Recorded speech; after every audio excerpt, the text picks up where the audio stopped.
क्या आपको पता है कि आपके गांव की मस्जिद, मदरसा, आपके गांव के कब्रिस्तान और ईदगाह के खिलाफ साजिश हो रही है और इस साजिश के लिए झूठ और एक घटिया प्रोपेगेंडा का सहारा लिया जा रहा है।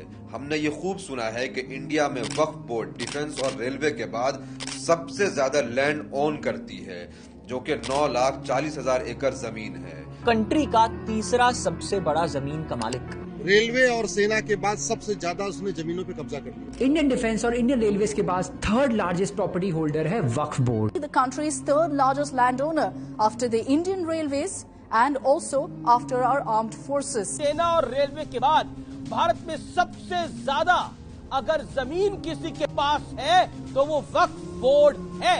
अब ये बताकर कि वक्फ बोर्ड के पास रेलवे और डिफेंस के बाद सबसे ज्यादा जमीन है, लोगों को डराया जाता है जैसे कोई बहुत ही खतरनाक माफिया इन सब के पीछे काम कर रही हो। मगर हमें ये किसी ने नहीं बताया कि अकेले उड़ीसा में सिर्फ 13 मंदिरों के पास 12 लाख एकड़ जमीन है।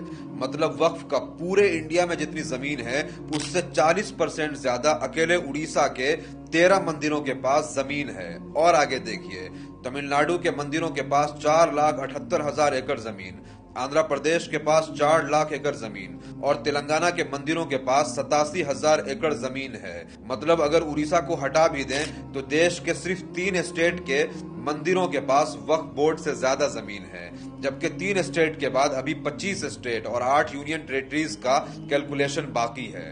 तो सोचिए कि Waqf board third largest land owner है। ये झूठ और प्रोपेगेंडा कहां डस्टबिन में जाएगा? फिर वो लैंड जिहाद, जमीन जिहाद जैसे प्रोपेगेंडा का क्या होगा? लैंड जिहाद का दूसरा नाम है वक्फ बोर्ड। क्या वक्फ बोर्ड की आड़ में वाकई लैंड जिहाद किया जा रहा?